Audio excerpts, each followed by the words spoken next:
who, after he was born that year. His father was a policeman. His mother was a homemaker.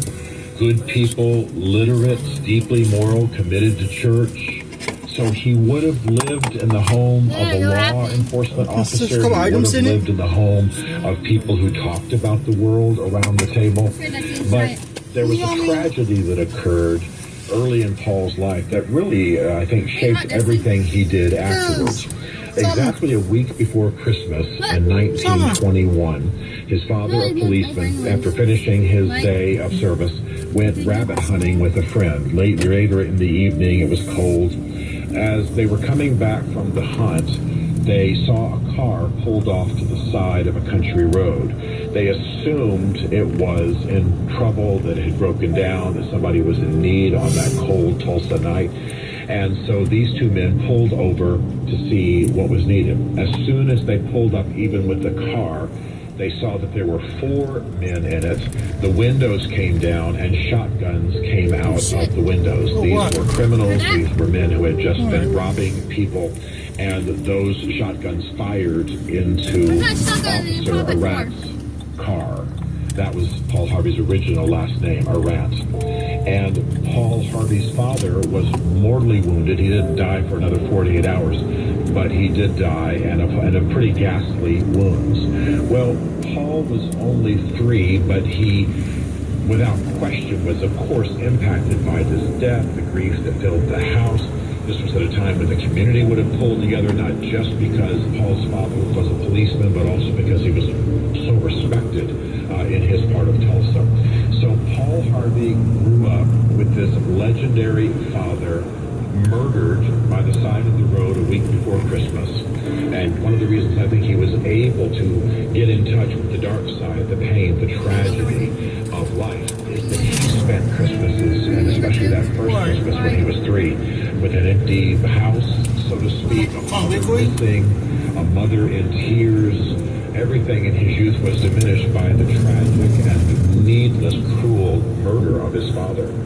And you're listening to Stephen Mansfield tell the story of Paul Harvey, and what a story he's telling. 70 years. He's the kind of voice and soul of America. One man, one typewriter, one microphone. Speaking into just about every triumph and tragedy in our nation's history in the 20th century, or at least most of it. When we come back, more of this remarkable story filled with personal tragedy, as you just heard, here on Our American Stories.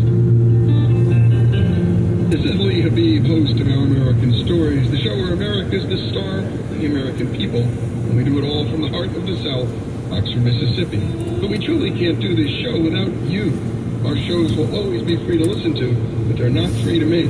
Consider making a tax-deductible donation. Go to OurAmericanStories.com. Give a little, give a lot.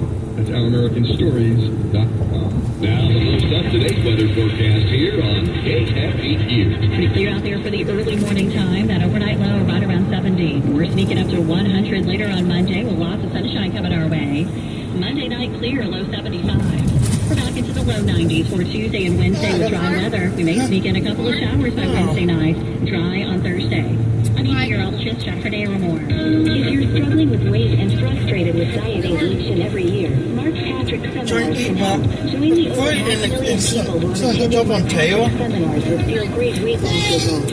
Mark Patrick Seminars will be in St. Joseph on Sunday, August 18th. They should have rolled. Since August, I can honestly say I've not had one potato chip. That's nice. I don't think about desserts like I used to. Bridget, how much have you lost now? I lost a total of 83 pounds. Holy cow. It's easy, it's fun, very relaxing, and very successful. And I would just say go for it. Early bird special, only $49.99. Seminar is Sunday, August 18th at the Stony Creek Hotel and Conference Center in St. Joseph. Weight loss seminar starts 11 a.m. Registration 10:30 a.m. Attend this program and find out how the power of hypnosis can help you achieve your weight loss goals. 100% money back guaranteed. There's limited seating, so get there early. Learn more at markpatrickseminars.com. My husband and I were ready to sell our home of 25 years, so we got it appraised. We thought we knew what to expect, but when our home appraisal came back, we felt robbed. Compared to a similar home right around the corner, our appraisal was $80,000 less. That's a big difference.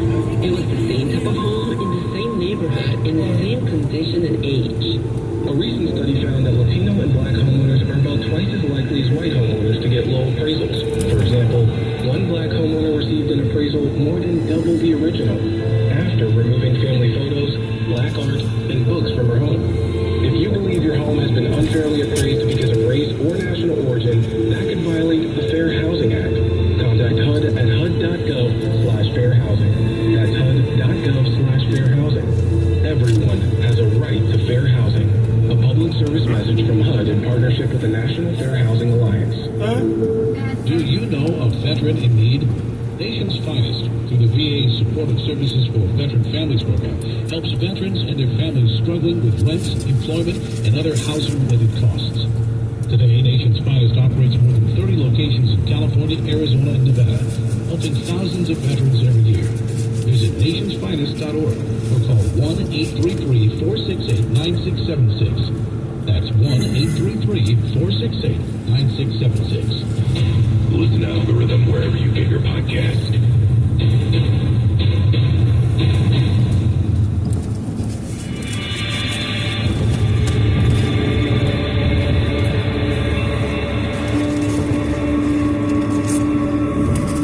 And we continue with our American stories and the story of broadcast legend Paul Harvey. When we last left off, Paul Harvey's father, a police officer in Tulsa, had been shot and killed a week before Christmas when Harvey was 3 years old. Let's continue with the story. Here again is Stephen Mansfield.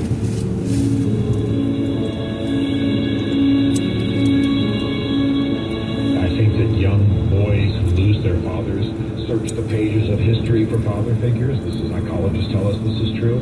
This may have fed into why Paul Harvey was such a student of history, later did the rest of the story broadcasts talking about American heroes and telling tales of nobility that people did not know.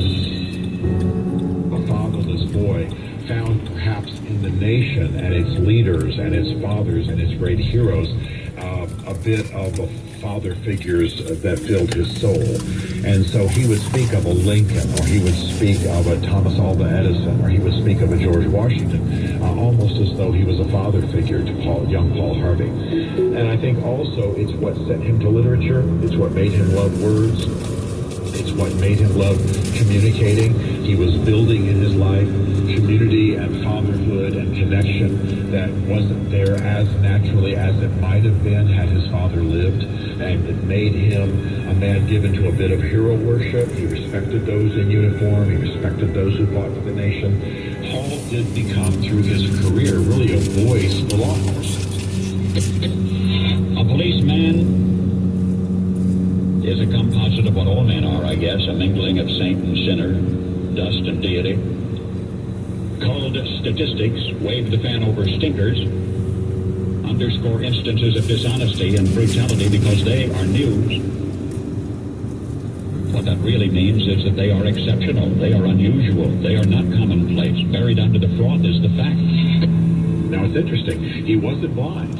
He knew there were people of low character in uniform. He knew there were people who abused their office, their position, their power, the trust. And he spoke about that often. This is one of the myths about him. He wasn't just blindly pro-military, blindly pro-police.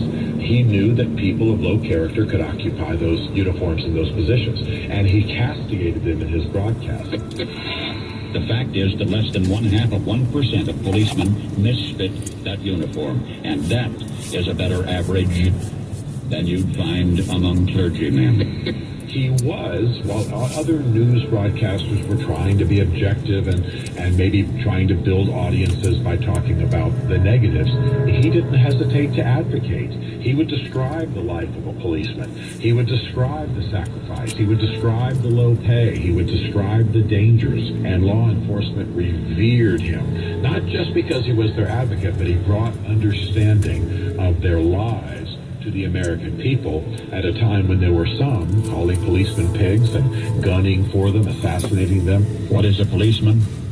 He of all men is at once the most needed and the most wanted. A strangely nameless creature who is sir to his face and pig or worse behind his back. He must be such a diplomat that he can settle differences between individuals so that each will think he won, but Excuse If me. a policeman is neat, he's conceited. If he's careless, he's a bum. If he's pleasant, he's a flirt. If he's not, he's a grouch. He must make instant decisions which would require months for a lawyer, but if he hurries, he's careless. If he's deliberate, he's lazy. Damn. What He must be happened? first to an accident, infallible with a diagnosis. He must be able to start breathing, stop bleeding, tie splints, and above all, be sure the victim goes home without a limp or expect to be sued. The police officer must know every gun, draw on the run, and hit where it doesn't hurt. He must be able to whip two men twice his size and half his age without damaging his uniform and without being brutal. If you hit him, he's a coward. If he hits you, he's a bully. A policeman must know everything and not tell. He must know where all of the sin is and not partake. He would describe the sacrifice. He would describe the low pay. He would describe the dangers. And, of course, he knew this because he had them recounted to him constantly by his mother, though he couldn't have known much about his father from first-hand contact.